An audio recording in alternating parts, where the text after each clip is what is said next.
Estamos começando mais uma temporada, mais um episódio do nosso querido X da Questão.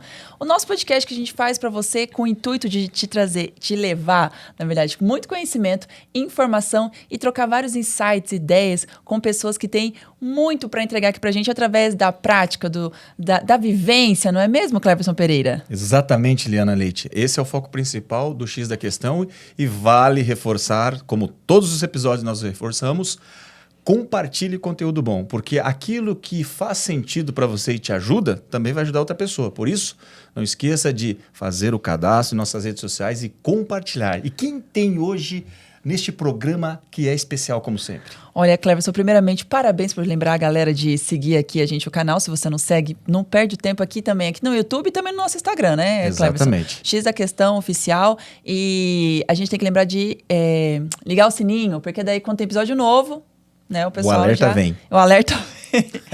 Ô, Cleve, pois estamos aqui com um cara que a gente já deu ali uma introdução lá fora, aqui nos bastidores, que a gente vai explorar e muito. A conversa já foi boa lá fora, imagina aqui dentro, né, Cleve? Com certeza. E assim, ó, eu não vou me prolongar muito para falar a biografia dele, gente, porque eu só vou falar, se você gosta de passear e gosta muito da cidade de São Paulo, gosta de explorar São Paulo, já ouviu falar do Sampa Sky? E tem um passeio novo, Cleverson. Novo pra gente sempre que eu não fui, né? Exatamente. Então, eu quero sair daqui desse podcast com um convite feito para conhecer esse novo empreendimento que ele está fazendo aqui com a gente. Hoje estamos com o André Berti. Seja bem-vindo, André. Tudo bom? Prazer. Tudo bem. Prazer estar aí com a galera aí. É um prazer falar dos negócios e tal e proporcionar assim um pouquinho do meu conhecimento para o pessoal empreender, acreditar, mudar a história, não ser passivo, ser ativo da própria história, né? Isso protagonista. Mesmo. Isso mesmo. E falando em protagonista, como a gente comentou aqui, lá nos bastidores a gente conheceu um pouquinho de você, mas a gente quer explorar mais aqui. Como que o André nasceu essa veia empreendedora? Que eu acho que é muito curioso você contar isso para a galera. Olha só, começou muito cedo, com 9 anos. Eu queria comprar uma mobilete, que era o que todo garoto da minha idade queria. E aí, meu pai... Eu era um pouco terrível na escola, sabe? E meu pai falou, com essas notas, negativo. Primeiro que era um absurdo de caro uma mobilete naquela época. E isso aí já era um impeditivo. E aí, o meu resultado escolar também era o maior impeditivo, sabe? E aí eu vi que eu não ia atingir esse objetivo, porque ele falou assim, a condição é tire boas notas. E aí eu não sabia por quê. Hoje eu sei por que eu não tirava boas notas, mas minha nota era 1, 2, 0, meio. E eu... é só você estudar que você ganha. Mas eu não via sentido nisso. Eu não queria estudar, não queria saber de estudar. E aí eu falei, não vou ganhar dessa forma, eu vou buscar outras formas para conquistar a mobilete. E eu tomei consciência do dinheiro. Porque antes... era só um número, o valor da mobilete era só um número para mim. Quando eu percebi que um geladinho custava 50 centavos, eu falei, poxa, se eu vender 100 geladinhos, eu tenho 50 reais. Se eu vender, um pipa custava 2 reais, poxa, eu tinha habilidades manuais, eu vou fazer o pipa com o varal da minha mãe, com meu material de educação artística, afinal eu não usava mesmo. E vendia pipa e ganhava 2, 3 reais ali. Aí eu percebi que tinha gente que carregava material de construção, o caminhão da loja de material deixava, não tinha esses areia e pedra no saquinho, tudo bonitinho. O caminhão vinha e basculava, derrubava na calçada, vinha a chuva e levava. Eu via as pessoas, poxa, a chuva levou todo o meu material, vai chover, deixa eu tirar o material rápido. Quando eu via um material na frente de uma casa, eu ia lá, tocava a campainha, podia estar aquele sol, eu falava, vai chover, a chuva vai levar teu material, quer que eu carrego? Pode deixar. E passava a tarde ou amanhã, dependendo do meu horário de estudo, ia lá e carregava, machucava a mão, fazia calo, machucava as costas com lata pesada de material, mas já ganhava meus 20 reais ali, 10 ali, 50 centavos aqui, carregava uma sacola no mercado até o carro para as senhoras e tal, mais um realzinho aqui e ali, e com 11 anos eu comprei minha mobilete. Então foi assim que eu despertei fazendo várias coisas aí, o que dava dinheiro. Eu tomei consciência que o dinheiro circulava muito cedo na minha vida. Perfeito. Legal. A pauta é extensa aqui, mas tem umas abordagens iniciais que eu acho interessante, principalmente para a vida do empreendedor, né? O André é um autodidata da prática, né? Ele aprende na prática. Isso eu achei muito bacana que você comentou com a gente ali. Algumas expulsões de escola, natural, né? Principalmente para o empreendedor, né? O empreendedor tem essa história, né? Então é natural. Mas assim, eu queria que você explicasse para o público, assim, André, algo importante assim, ó. Quando você teve a ideia de comprar a mobilete, né? Você criou uma meta para chegar nesse objetivo. Em que momento que o André faz aquela... Comprei a mobilete, a partir de agora eu quero montar um negócio, eu quero ser dono da minha carreira, da minha vida. E você é de uma época que a minha é meio parecida também, a gente sempre tendia, né, a ir para o lado que os avós, os pais falavam que era CLT, né? Que momento que você virou essa chave? Olha, eu acho que eu nunca tive essa chave para virar, sabe? Legal. Nunca teve o lado esquerdo e o direito na minha vida. Sempre foi esse mesmo lado. Eu nunca precisei virá-la. Legal. E isso foi até um problema dentro da minha casa, porque meus pais carreiristas prestaram concurso, funcionários públicos a vida inteira. E aí falava, estuda. E eu que todo mundo escuta na escola. Estuda, tira boas notas, passa numa boa faculdade, preste um concurso e arrume um bom emprego ou um emprego numa multinacional. E isso não fazia sentido para mim. Eu lembro que quando eu tinha uns 13, 14 anos, o professor dando sermão para a gente bagunçando na sala de aula, e o professor vinha com essa cartilhazinha, essa trajetória. E aí eu cheguei e falei, professor, o que é um bom emprego? É ganhar quanto? Aí ele estufou o peito, ele era meio arrogante, prepotente, falou, igual eu, que trabalho numa multinacional de dia, dou aula à noite, e seria hoje ele ganhar os seus 10 mil reais, assim. E aí eu falei, poxa, eu ganho isso com 14 anos, a mesma coisa na garagem dos meus pais, consertando motos e mobilete, sem ter feito toda essa trajetória, sem esperar 20 anos para acontecer isso, e fazendo o que eu gosto. Imagina eu dentro do escritório para ganhar isso aí e seguindo toda essa trajetória. Então, nunca fez sentido para mim essa cartilha, Legal. sabe? Legal. Eu sempre fui inquieto e nunca pensei que fosse possível para mim esse caminho. Então, não teve essa virada de chave. Mas assim, só complementando. E hoje, por exemplo, como que o André vê essa questão? Principalmente assim, ó. Nós temos uma sociedade a maior parte é do lado, como digamos assim, do lado tradicional, né? Digamos assim. O que você fala para a pessoa ter realmente essa vontade que você teve de pensar dessa forma, né? Talvez o que eu falo do virar-chave é assim, ó, a pessoa está louca para ter a liberdade do empreendedorismo, mas ela ainda tem medo, né? O que você dá de dica para vencer esse medo? É difícil. Por quê? A tua vontade de vencer não pode ser menor do que o medo de ganhar. Boa. As pessoas têm muito medo de perder. Ah, eu conquistei um carro. Vende o carro, vai lá. Tem muito medo. Ah, eu cheguei numa posição, eu vou perder. Eu falo assim, gente, eu nasci sem dente, sem cabelo, sem roupa, sem cartão de crédito, sem nada.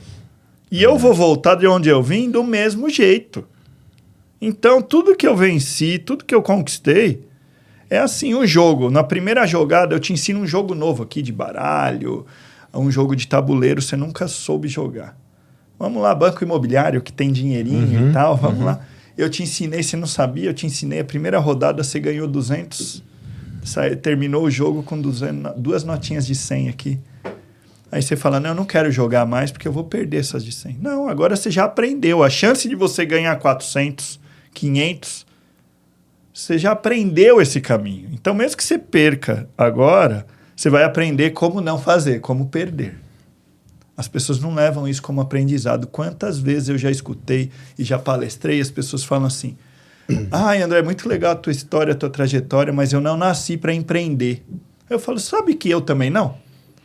Porque na minha certidão de nascimento não está escrito empreendedor, está escrito a cor da minha pele, o meu peso, meu tamanho, a filiação, foram meus pais, meus avós, a cidade, mas não está escrito empreendedor nem CLT. Então, empreendedorismo é uma competência que você desenvolve. Assim como aprender matemática, aprender um idioma. Só que as pessoas não querem desenvolver porque elas querem ficar na segurança. E quem fica na segurança chega muito perto de onde saiu. Ela não vai tão longe. E quem não pensa em segurança, quem arrisca, consegue ir mais longe que os demais. Esse que é o problema das pessoas que têm aversão a risco.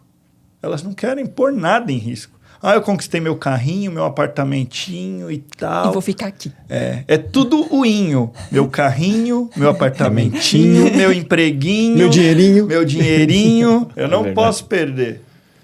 Agora, se você quer o ão, meu carrão, minha casona, tudo no superlativo, você tem que pôr em risco as coisas. A gente vive em risco. E lembra quando você começou a andar? Com certeza, eu não lembro quando eu comecei a andar. Mas você tem filho, você já estava falando para a gente aqui, você vê uma criança, ela começa engatinhando. E depois de engatinhar, ela começa a firmar e querer ficar de pé. Vários tombos. E depois de ficar de pé, ela começa a andar. E depois de andar, ela quer o quê? Correr. E depois de correr, é bicicleta. Não para. E depois da bicicleta, vai ser skate e tal. Agora, imagina, no empreendedorismo é a mesmíssima coisa. Você foi ensinado a ser CLT, maravilha. Vamos desenvolver uma competência. Você acha que você é muito bom em assunto, você tem um conhecimento grande e tal. Vamos nos desenvolver para abrir um negócio nesse segmento? Começou, caiu. Quando você era bebê, você começou a engatinhar, caiu, bateu a cabeça, chorou, levantou e fez de novo. Imagina se eu chegasse aqui engatinhando. É isso que as pessoas fazem no empreendedorismo. Elas empreendem, elas pegam uma rescisão, vou montar um negócio, vai dar certo e tal. Quebra a cara, perde aquele investimento. O que ela faz? Ela já aprendeu como dar errado agora para ter uma chance a menos de dar errado. Porque ela já aprendeu, já deu errado. Agora está mais fácil de acertar. Sim. O que eu errei? Você para, analisa o que eu errei. Errei nisso e nisso. Tá, então vamos empreender de outra forma. Aí as pessoas falam, mas eu não tenho dinheiro. Mas eu não tenho apoio. Todas as coisas que eu empreendi, que eu fiz, que deram certo, eu nunca tive dinheiro.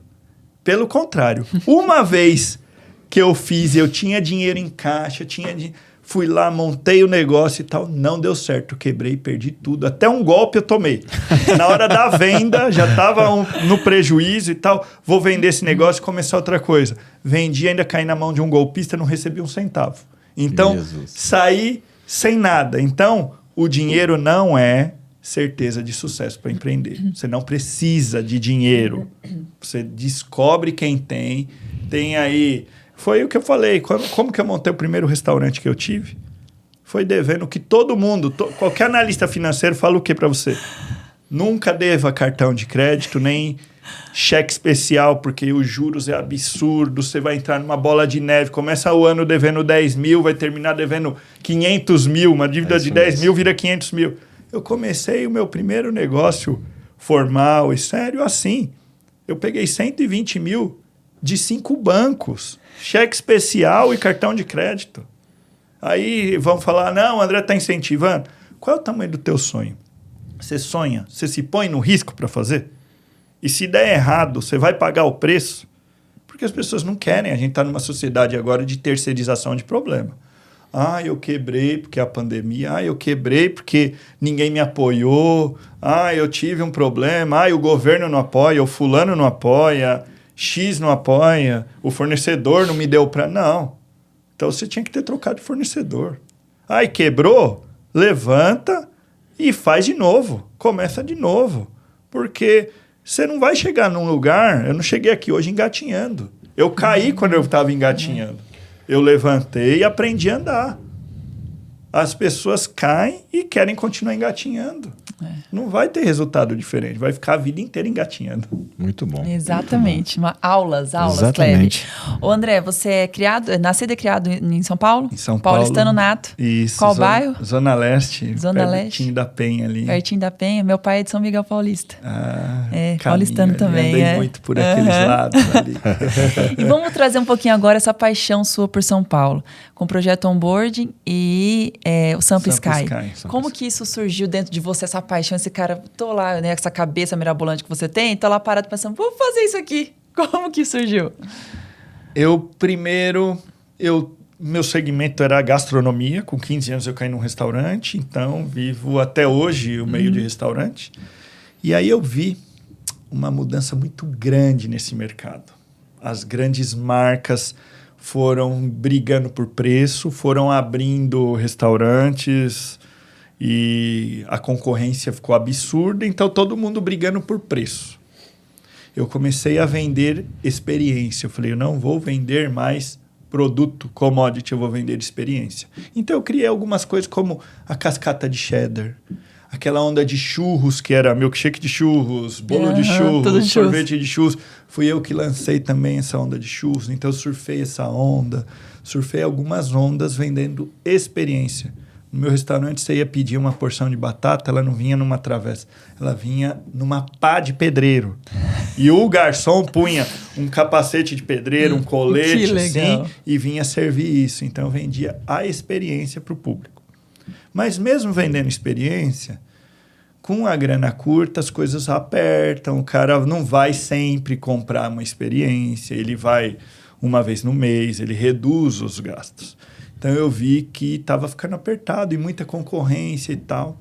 Numa viagem a Chicago, eu fui no Skydeck de Chicago, vi aquilo e falei assim, São Paulo é lindo, maravilhoso e não tem um ponto turístico que você consiga ver São Paulo inteiro, um lugar que seja desenvolvido e no padrão internacional. A gente tem alguns museus e tal, mas não tem esse turismo desenvolvido em São Paulo. De lá, da fila que eu fiquei 3 horas na fila do Skydeck de Chicago, tive bastante tempo, eu já achei o prédio mais alto de São Paulo, já entrei em contato com corretores. Lá na fila? Na fila. 3 dias depois que eu estava em São Paulo, já estava visitando o imóvel aqui. Caramba. E fui fazer. E aí o pessoal falou, mas você estava bem, você estava com dinheiro. Não, foi quando eu vendi um restaurante que eu tinha, que não performava tanto, tomei o golpe e tal, e tive que colocar sócios no projeto do Samp Sky. E ainda entrou na pandemia. Eu tinha um faturamento, tinha um fluxo financeiro e restaurante fechou. Aí o pessoal fala, mas você tinha um delivery. O delivery era 10% do meu faturamento. Imagina você cair 90% do teu faturamento. Eu falei, poxa, eu tenho que ver o copo meio cheio, não meio vazio. O que eu tenho agora? Com as leis e tal, os decretos, eu só podia trabalhar até as 8 da noite. E aí eu lembrava do que meu professor falava, quando ia dar trabalho para casa e tal, que todo mundo reclamava, mas outros trabalhos, professor, já tem de matéria tal, X, Y. Aí ele falava assim, o que você faz da meia-noite às 6? Exatamente. Hoje em dia eu entendo. Eu faço da meia-noite às 6 aquilo que eu não consigo fazer das 6 à meia-noite. Exato. E foi o que eu fiz a obra do Samp Sky na madrugada, na época do Covid. E aí, quando acabou o distanciamento, deu aquela flexibilidade, a gente inaugurou o Samp Sky. E aí o que eu mais escutava foi um sucesso, lotou e tal. A gente viralizou nas redes e tudo mais. Com presença da inauguração de prefeito, muitos políticos e tudo mais. E aí eu escutava das pessoas assim, poxa, André, muito legal o teu projeto, mas no centro de São Paulo eu tenho medo, tem mendigo, é sujo, é perigoso, roubam celular, roubam bolsa. Eu ouvi falar que fulano de tal, a TV mostra a violência no centro e tal. E eu nunca tive problema. E não é porque eu ando com segurança. Não tem essa, eu sempre andei e a gente é esperto, quem nasceu de periferia. Só mudou as coisas, porque na minha época roubavam tênis de marca, agora roubam celular, continua roubando. É verdade. Se você bobear, você vai ser assaltado do mesmo jeito daquela época. Mas agora é violento. Você tem que andar esperto, isso aqui não é uma coisa exclusiva de São Paulo, Rio de Janeiro, Brasil. Claro. Você vai para a Europa, tá cheio de trombadinha no metrô, nos lugares de grande aglomeração, vai te roubar bolsa, vai te roubar celular, vai roubar a mesma coisa. Califórnia também. Então as pessoas ficam assim, é a síndrome do vira-lata. Ai, meu país é ruim, o outro país é bom, olha como é lindo e maravilhoso. Tem coisas boas e coisas ruins em todos os países. A violência, a gente cresceu e viveu aqui. A gente não deveria se acostumar, mas tem que estar acostumado. E eu vejo uma cidade linda. E a gente tem que olhar o copo meio cheio. Então, eu peguei e falei assim, eu vi muita gente que não ia no Samp Sky porque tinha medo de andar em São Paulo. Aí eu tirei o outro projetinho que estava 15 anos guardado lá na minha estante de casa. que uma viagem que eu fui a Paris, a trabalho, eu fiz um passeio num barco no Rio Sena, passando e jantando e vendo os pontos turísticos de Paris. E eu me apaixonei por aquilo, eu falei, poxa, eu tenho que fazer em São Paulo. E a gente paulistano, brasileiro que não desiste nunca, sempre ouvindo, não, o Japão vai investir não sei quantos bilhões de dólares para despoluir o Rio Tietê e tal. Eu pensando, não, vai acontecer, vai despoluir, e eu vou fazer esse projeto no Rio Tietê, no Rio Pinheiros. Só que eu não me atentei que a gente vive numa cidade pós-moderna. Os pontos turísticos não estão ao redor do rio, pelo contrário. Verdade. Você não tem muitas coisas bonitas, pontos e tal, para se ver do lado do rio. Você pega as marginais, não tem vista. Agora, no inverno, é legal que você vê um pôr do sol lindo no Rio Tietê e tal, quando você está preso no trânsito, mas você tem que contemplar. Mas não tem muitas outras coisas para você ver. E aí eu percebi que não ia dar certo o meu projeto nos rios. E aí, numa outra viagem a Nova York, eu falei, poxa, por que não, quando eu vi aquele ônibus bombando, o pessoal sobe e desce, ônibus vermelho, Rupum, Ropoff, que tem no mundo inteiro, você vai de ponto turístico em ponto turístico, sobe e desce, tem um áudio e tal. Falei, poxa, e se eu adaptar o meu projeto de restaurante dentro de um ônibus? Aí a primeira coisa que eu escutei, de todo mundo que eu comentei, porque o empreendedor, assim, ele cria um negócio e joga. O que você acha disso e tal? Primeiro para os mais próximos, depois ele vai procurar pessoas especializadas naquilo para ter aprovação. E eu tive 0 aprovação. De família, de amigos. Você tá maluco? Primeira freada vai derramar tudo. Mas imagina, era uma no buraco, mesmo, vai passar no buraco, vai derrubar, vai ter trombadinha, quebrando vidro, roubando celular e tal. Eu falo, mas é simples, é só pôr um segurança. Ah, mas para você tudo é simples, tudo é simples. Porque eu só estou vendo o copo meio cheio, quero ver o copo meio cheio. Porque eu olhava e eu escutei muito no Samp Sky. E as pessoas têm a tendência de... Uma vez eu li um livro do cara que foi o criador. Eu li bastante livro, apesar de não ter terminado os estudos, tá? Adoro ler histórias de empreendedorismo e tal. E aí, o cara que criou a maior locadora de carros do Brasil. E ele falando que ele montou isso também, devendo para banco, numa época que estava em falta o combustível no Brasil. E todo mundo falava assim, você tá maluco? Não tem combustível, vai acabar o combustível, você vai montar uma empresa de alugar carro. Olha o preço do combustível e tal. E a maior está entre as maiores do mundo hoje em dia.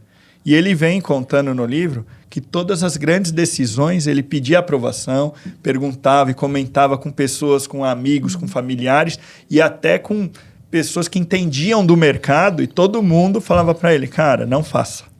E que conclusão que ele dá no livro? Ele fala assim, na tua pele só vive você. Você sabe o que você está disposto a pagar, qual é o preço, até onde você vai, quão fundo você consegue ir, qual que é o teu limite e o que você está enxergando. Ninguém está enxergando. Eu não posso julgar uma pessoa pelo ato dela, porque eu não estou... a empatia. A empatia é uma utopia. Porque eu não consigo me colocar no teu lugar, porque eu não vivi a tua vida. Eu não sei o que teu pai falava para você na tua infância, os vizinhos, teus professores. Então, eu estou analisando a tua vida na minha ótica, não na tua. Essa empatia é uma utopia. Então, eu entendi isso e falei, quer saber? Eu vou tirar esse projeto do papel. Porque eu estou enxergando, eu escuto de todo mundo que São Paulo é lindo e tal, mas tem medo de andar. No ônibus, num ambiente controlado, ar-condicionado, porque a gente tem uma sociedade meio fresquinha hoje em dia, mimimi e tal, não quero andar, estou cansado. Ponho eles num ônibus de luxo, com ar-condicionado, com uma comida, alta gastronomia, um serviço também de primeira, que quando a gente analisa as companhias aéreas, e meu benchmark é para as companhias aéreas, vocês aí das companhias aéreas, olha o tamanho do mercado de luxo que vocês têm. Porque ficar servindo biscoito de polvilho e meio copo d'água... Nossa, é complicado. Tem que trazer eles para aprender aqui, ó. Porque eu cheguei aqui, tinha um lanche bonito, um café da manhã, uma delícia aqui, sabe? Tá brigadeiro. Se eu soubesse, eu não tinha nem comida em casa, viu? Mas a gente olha para as companhias aéreas e olha o que foram as companhias aéreas. É verdade. Com a alimentação. Nossa, alimentação, aí, verdade. Você escuta, você fala assim, poxa, tinha talheres de prata, taças de vidro. Ah, mas a segurança e tal. Mas antigamente você não passava no raio-x. É. Muda, tá? Não precisa pôr o talher de metal que o cara vai pegar a faca e vai fazer um atentado dentro do avião, mas coloca um talher de plástico, mas coloca alimentação bonita, Sim, coloca verdade. uma alimentação legal. Ah, mas tem que cortar custo e tal, isso e aquilo. Eu te garanto que tem público para tudo. E eu quis proporcionar algo que eu vivi muito pouco. Eu peguei o finzinho do auge das companhias aéreas. Eu falei, poxa, por que eu não vou trazer isso para o meu ônibus? Uma alimentação e um atendimento. Esses dias eu peguei um voo aí, a comissária, que era chefe de cabine, fez lá o anúncio de segurança e falou, qualquer coisa vocês me chamam, belê? Falei, poxa, eu tô indo pra onde? Eu tô indo pra um baile funk ou eu tô indo num voo, cara? Ó a postura da comissária. Exato. Mudou. E a gente não quer mais isso. O público tá pagando, ele quer um serviço primoroso, ele quer um serviço de qualidade, ele não tá indo pra um baile funk. Qualquer coisa me chama, belê. Não é isso que eu paguei. E tem público para tudo. Você quer fazer um avião do baile funk? Cria o avião que vai ser para esse público. Exatamente. Agora, majoritariamente, não é isso que as pessoas querem. É. E uma coisa que elas não viveram, mas só viram em filme. Porque eu descobri também que só apenas 5% da população brasileira tem passaporte válido. E desses 5%, só 3% que saíram do país fizeram uma viagem internacional. Caraca. Então, eu querer proporcionar um bom serviço para esse público é algo que eles não vivenciaram. Então, eu quero proporcionar. Uma coisa que eu fiz muito e eu brigava muito dentro do meu restaurante era o trabalho com excelência. E eu percebi o quê? Como eu vou falar para um funcionário que foi criado num barraco de favela que ele não, se ele vê um papelzinho no chão, se ele vê a mesa um pouquinho suja, ele tem que passar o pano, pegar o papelzinho. Se ele tem 20 e poucos anos, e ele, nos 20 e poucos anos, ele vivenciou o pai abrindo a janela e jogando lixo pela janela, o esgoto a céu aberto passando na porta dele. Eu percebi que eu tinha um outro problema. Não era... Eu me tornava um chato para os meus funcionários, porque o André é chato, é neurótico, não pode ter um papelzinho no chão. E aí, o que eu percebi? Eles não vivenciaram isso. Eles não sabem o que é a excelência. A gente vai para a Disney e vê e... é lindo, maravilhoso, não tem um papelzinho no chão, o funcionário agacha para falar com você, ele te dá um tratamento todo especial, o banheiro é cheiroso e tal. Mas eu vivenciei isso. Ele não tem como entregar algo que ele não tem. O que eu falei? Eu preciso educar meus funcionários.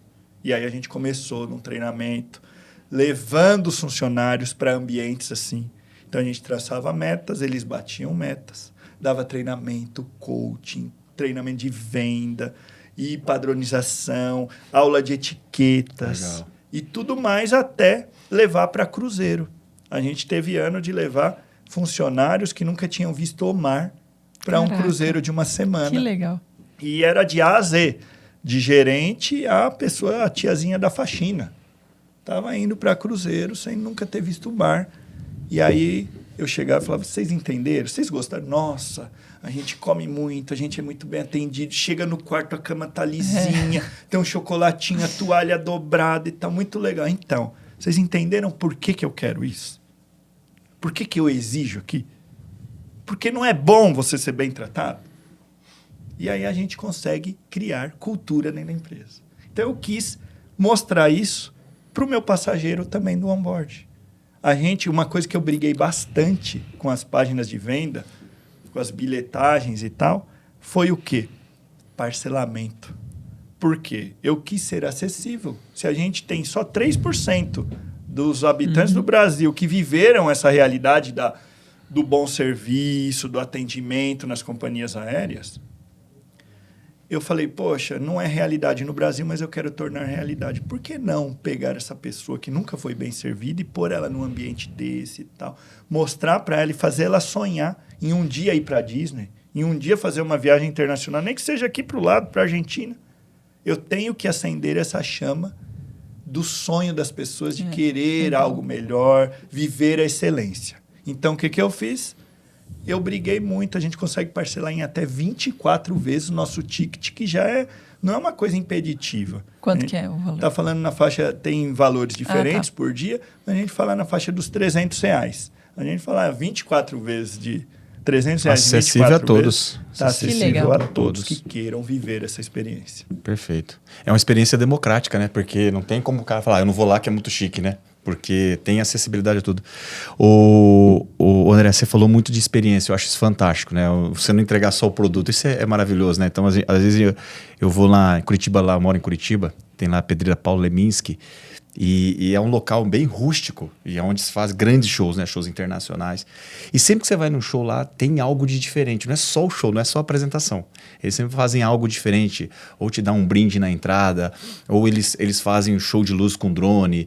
É muito bacana, a experiência. E sempre que tem principalmente uma atração internacional, você espera algo diferente. E aí eu queria nessa experiência demonstrar um pouco para o público agora que não conhece, como que é o onboard, assim, porque eu achei fantástico, né? Estava lendo sobre a tua história.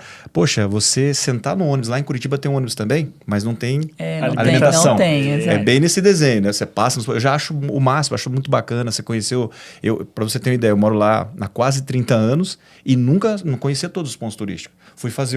Entrei no ônibus um dia, fiz todo o tour para entender. E eu acho assim, eu particularmente gosto muito da parte de gastronomia. Então eu acho bacana você sentar. Aliás, companhias aéreas, escutem o que ele está falando, pelo amor de Deus.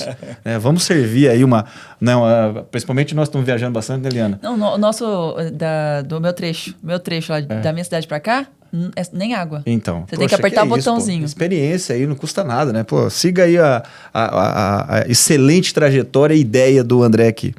Mas assim, André, como que é a experiência, então? Quanto tempo que é o trajeto? Queria que você contasse um pouco da experiência. Quanto tempo que é o trajeto? Legal. O que é servido? Como que é todo o processo? Eu vi que tem wine. Eu achei fantástico. Tem wine. Então, olha que interessante. A gente criou... Primeiro eu fui rodar os pontos turísticos para ver o que era interessante, o que cabia. Por quê? Eu peguei o ônibus mais luxuoso e o mais confortável possível. É um ônibus de 14 metros de comprimento, então ele não entra em qualquer rua. Aí a gente começou a montar a trajetória. Essa trajetória, hoje em dia, esse tour tem 1h45, 1h50, por aí, em trânsito normal.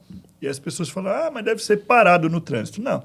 Não é. A gente sai geralmente à noite. Tem viagens no almoço também. Mas o roteiro não é um roteiro que tem tanto trânsito. Então, a gente passa por 93 pontos turísticos. Eita. E a escolha do cardápio, a gente tem 6 pratos. Entrada, salada, entreprato, prato principal e 2 sobremesas. Nesse período de quase 2 horas aí. E é a jornada de um avião. Então, você vai fazer a compra pela internet, escolhe o teu lugar, escolhe o cardápio, o dia, o horário, a jornada de compra de uma passagem aérea. Quais são os dias, André? A gente está de quarta a domingo. Quarta a domingo. Sendo que domingo tem almoço e jantar. Que legal. E aí, muitos corporativos, tem muita empresa levando clientes, levando funcionários, fornecedores, fazendo várias coisas de corporativo também. Legal. E aí, nesse cardápio, a gente foi o mais democrático possível, porque eu tenho que agradar desde o diretor da empresa, o cara que já rodou esses 3% que já foi e conhece mais de 15 países no mundo, até a pessoa que parcelou em 24 vezes e vai olhar e vai falar, eu não como cogumelo. Então, foi uma dificuldade muito grande a gente criar o cardápio para poder ser democrático e agradar a todos, desde o diretor, o cara vai fazer a refeição e vai falar, poxa, eu gostei. E a pessoa mais simples, com menor cultura de gastronomia, que vai se agradar também do cardápio e não vai ter tantas restrições. Porque se eu colocasse um monte de coisa, incrementar e tal, o pessoal, eu não como isso, não como aquilo, não gosto e tal. O brasileiro acha que ele tem cultura gastronômica, mas tem muita grande parte da sociedade que tem um paladar infantil. O que a mãe mostrou, o que a avó, o que a família mostrou é o que eu gosto. O que foge disso, eu não gosto. Nem comi, mas não gosto. Não gosto, exato. É verdade. Então, essa foi uma das grandes dificuldades. E fora isso, a gente tem 10 tipos de bebida. Refrigerante, suco, água, café e chá no final. E a gente tem vinho e Prosecco também. Ela gostou do vinho. Ah, eu gostei do vinho. Só que é importante falar uma coisa, que agora você vai ficar chateada, mas eu te convido a experimentar, que é o quê? Existe uma lei estadual em São Paulo, que São Paulo criou e depois foi estendido para Santa Catarina, para o Paraná e para o Rio Grande do Sul já.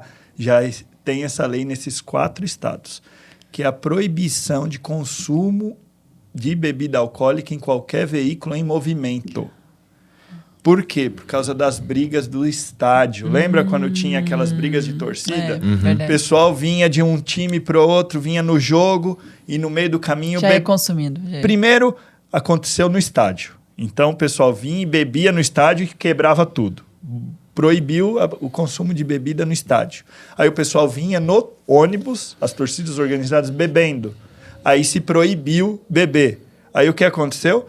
Eles paravam nos postos de estrada, enchiam a cara e continuavam a viagem. Aí se proibiu nas beiras das estradas também.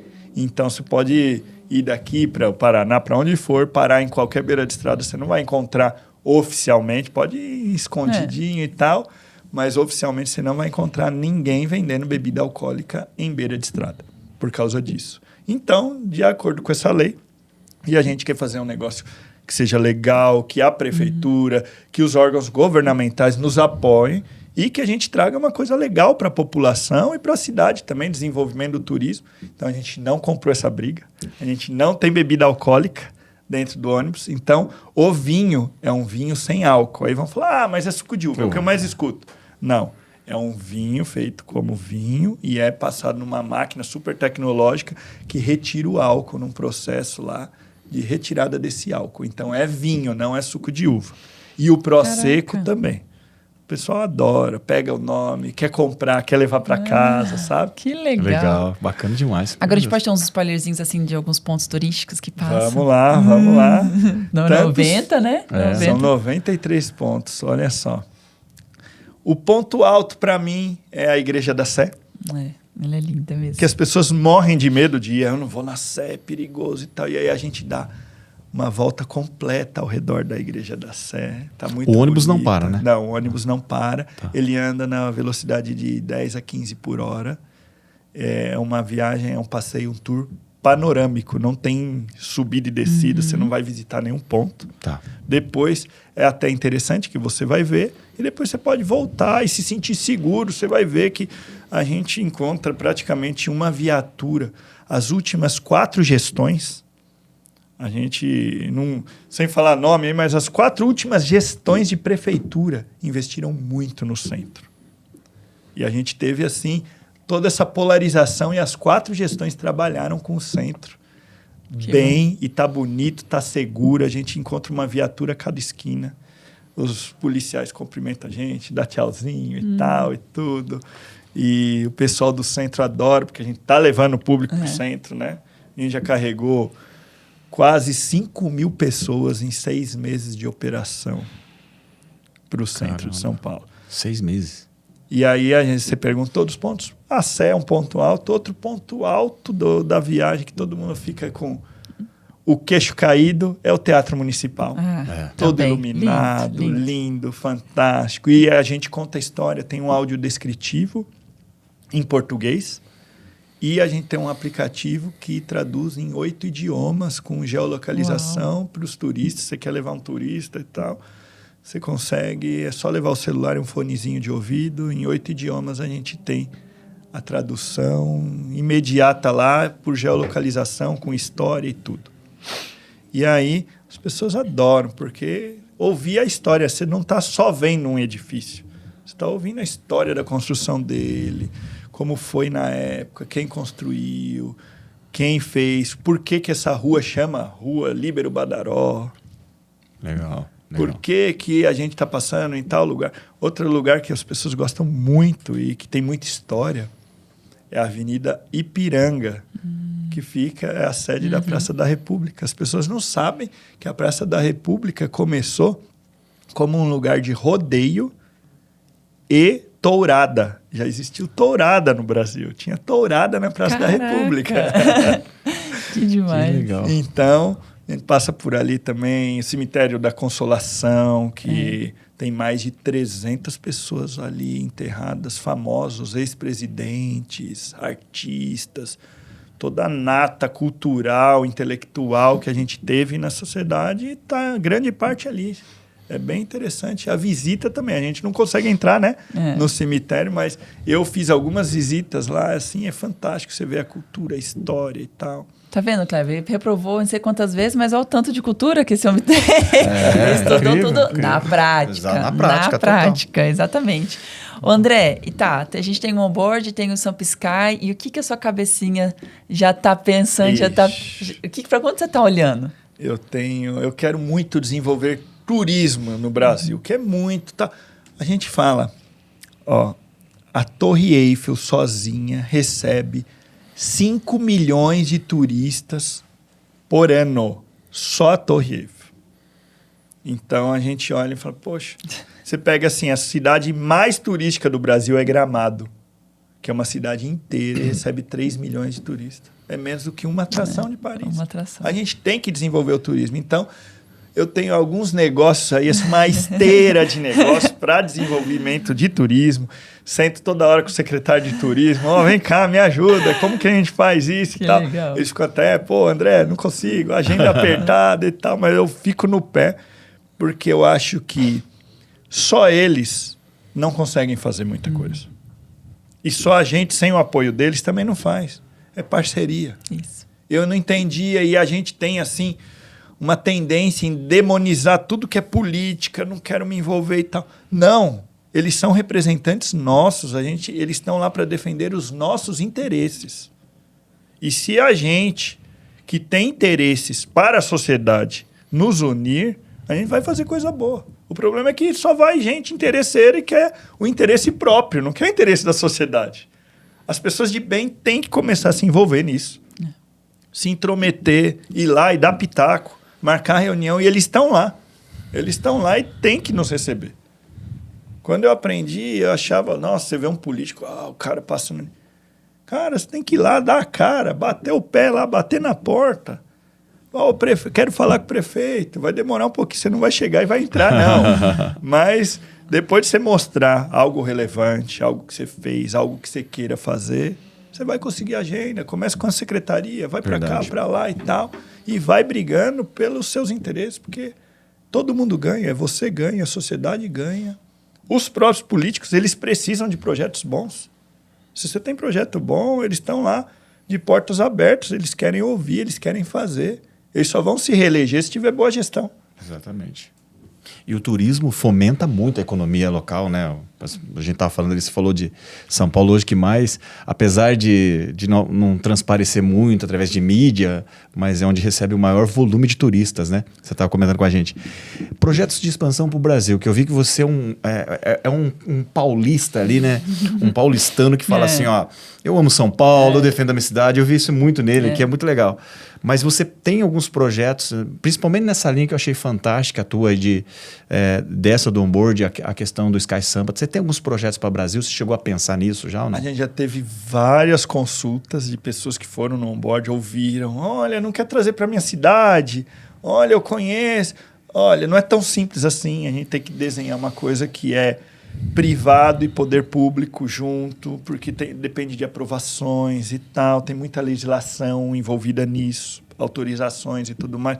Até muita gente fala, poxa, mas por que você não para no Teatro Municipal? Uma das coisas que o diretor da CET, na nossa primeira reunião, falou assim, esquece que eu não vou deixar você fazer isso. Eu falei, por quê? São Paulo, o trânsito já é caótico. Imagina você parando um ônibus e desembarcando 50 pessoas na porta do teatro. Como que vai ficar meu trânsito? Falei, calma, deixa eu terminar a minha história. Eu não quero parar na porta. Eu vou andar numa velocidade controlada ali, eu não vou impactar o trânsito. Então você não vai parar, está autorizado. Aí é outros 500. Então a nossa autorização não pode ser de parar. Mas as pessoas olham e falam, poxa, tinha que trazer... Muita gente não sabe que tem tudo envolvido por trás. E fala, poxa, mas você podia parar aqui, podia fazer uma visita ali, desembarca aqui. Imagina eu desembarcando numa rua de trânsito grande como a Paulista, 60 pessoas para visitar alguma coisa, ficar 15 minutos, 20 minutos parado e essas pessoas embarcarem, o outro quer tirar uma selfie. Imagina a confusão. A gente tem pessoas que respeitam o horário, tal hora vai sair. Tem muita gente que respeita e tem muita gente que... Não, é só mais uma selfie. Não, eu vou comprar uma aguinha ali. Não, eu quero comprar um souvenir ali. Então, uma das nossos acordos aqui com a prefeitura, com o departamento de trânsito e tal, é que a gente não faz parada. Então, para a gente ir para outras cidades, outras praças, tem que ser muito bem desenhado, porque a gente não pode chegar assim já querer sentar na janelinha. Você tem que chegar devagar, conversar com o poder público, ver... Cada cidade tem um tipo de legislação, o que pode, o que não pode. A gente desenhar isso muito bem para que seja algo bom para a gente, bom para a cidade, bom para o turista, bom para os políticos, para a gestão da cidade. Não pode chegar assim, a cidade é minha, vou fazer o que eu quero e pronto, acabou. Então tem que ser uma coisa bem desenhadinha. A gente tem várias propostas aí. Curitiba é uma delas. Opa, o pessoal tá doido por Curitiba. Rio de Janeiro. Rio de Janeiro é um pouco mais difícil. E aí o pessoal fala, não, Rio de Janeiro, o problema é a violência. Não, o problema não é a violência, o problema é a legislação. Tem muita coisa que impacta na legislação de lá. Então, desde da escolha do carro, do transporte dentro da cidade, os tipos de veículo que podem ser. Então, tem muita coisa para se trabalhar para ir para o Rio de Janeiro. Mas tem outras cidades aí que estão no radar também. Ô, Cleber, sabe o que eu acho muito engraçado do André, né?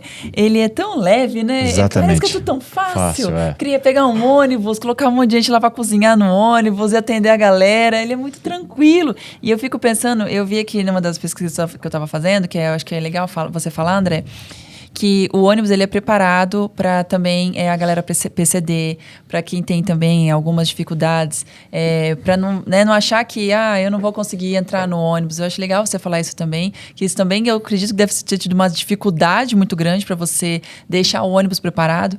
Então, se puder falar para a galera. É um ônibus de 2 andares, e nesses 2 andares, o andar de cima é um pouquinho mais apertado e tal, mas é onde você tem a melhor visão.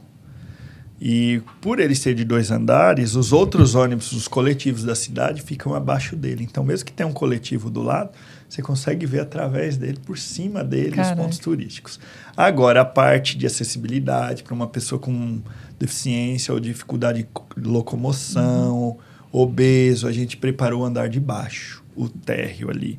E aí a gente tem maior espaço entre as poltronas, já está na porta, tem o banheiro do lado, então já está mais acessível para essas pessoas também.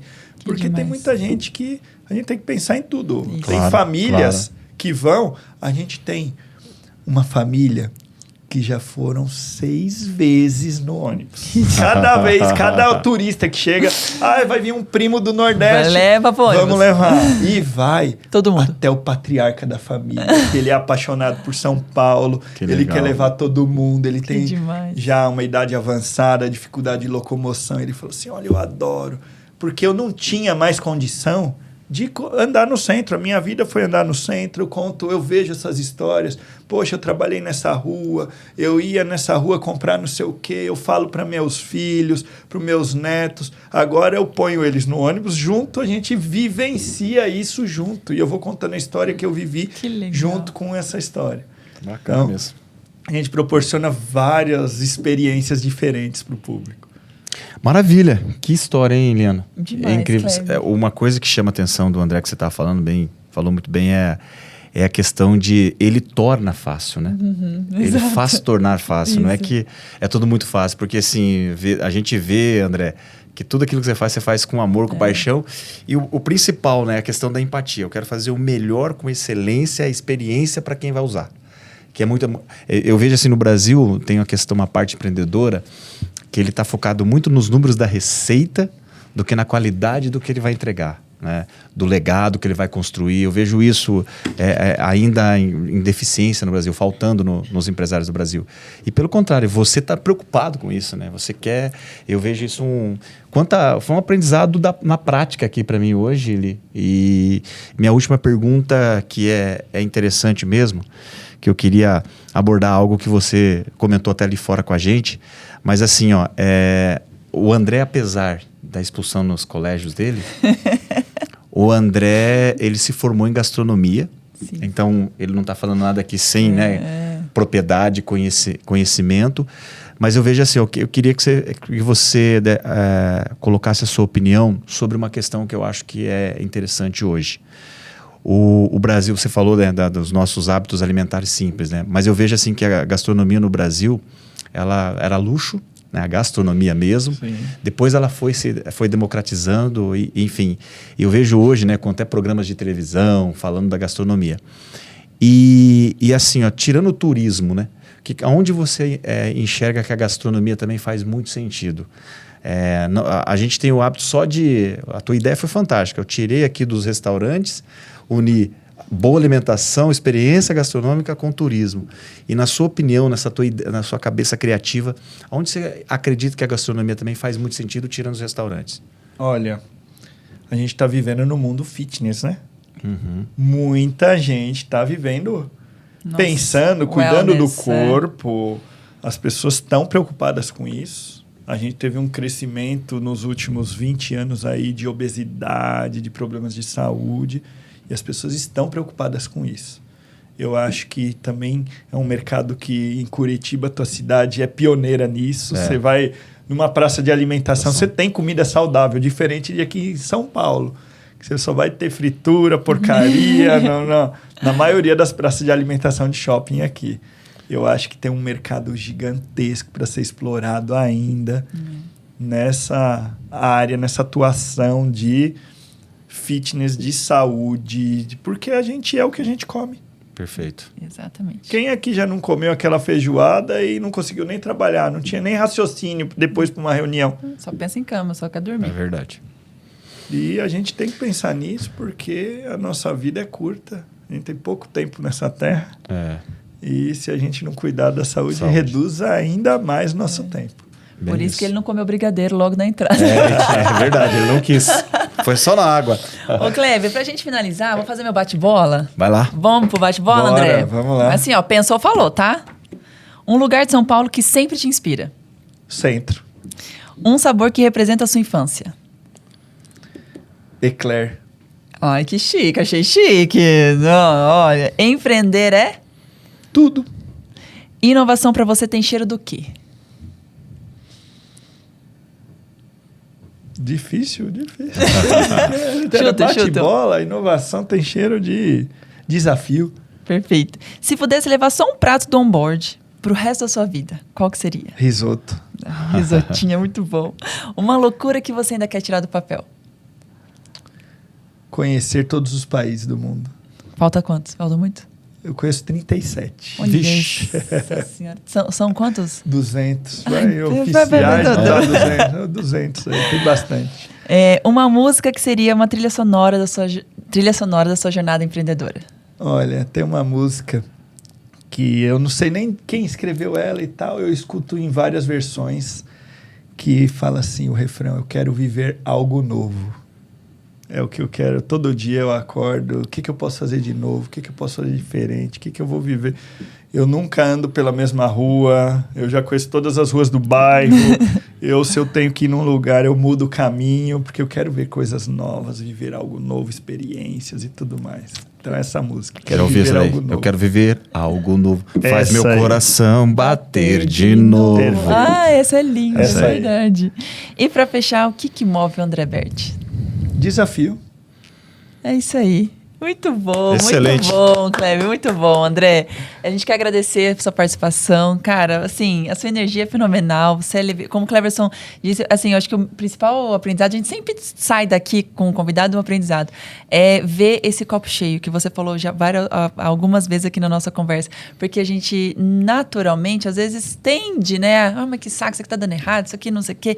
E você com esse sorrisão aí no rosto, sempre fazendo ser fácil os desafios, mas não significa que eles são. Então, a gente sai daqui com essa lição. Muito obrigada por compartilhar aqui com a gente suas experiências e os próximos projetos. E, Cleve, fala para ele o convite que você sempre fala. Agora é o momento de você olhar para aquela câmera ali e falar para o pessoal que quer conhecer mais sobre o André, né? E os projetos do André também, se você quiser divulgar ali mais sobre o onboard, mais sobre o Sky Sampa, enfim, seus projetos, é o teu momento agora. Bom, sigam aí. André Berti. Eu já dei muita palestra de empreendedorismo, de negócio, porque eu gosto de falar sobre fé. Tudo que me move é a fé. Perfeito. Sem fé, você não sai, não levanta da cama. A gente chegou aqui hoje porque a gente teve fé que ia chegar, que ia acordar. Você casou, você... Qualquer coisa que você fez, entrou no emprego novo, é porque você teve fé. Então, eu gosto de falar isso, as pessoas perderam a fé. Se você quer ter uma injeção de fé e tal, recomeçar, viver algo novo na tua vida, bora pra cima. Acredite em você e Deus vai te proporcionar o melhor pra tua vida. Maravilha. Sensacional. Incrível, né? Muitas mensagens positivas aqui do André. E o X da questão é exatamente isso. É levar para você a melhor informação, é levar para você um direcionamento que você pode, usando exemplos inspiradores como o do André, você pode levar para a sua vida. E volto a repetir aqui o que nós falamos no começo. Compartilhe com a família, com os amigos. Faça as suas inscrições aí no canal nosso do YouTube. Como a Liana disse também, ativa lá o sininho. Sempre que tiver um novo episódio, você será alertado. Siga a gente nas redes sociais, porque o foco principal do X da Questão é levar essas histórias inspiradoras, a informação de qualidade para agregar na sua vida. E eu te espero aqui no nosso próximo encontro. Até lá!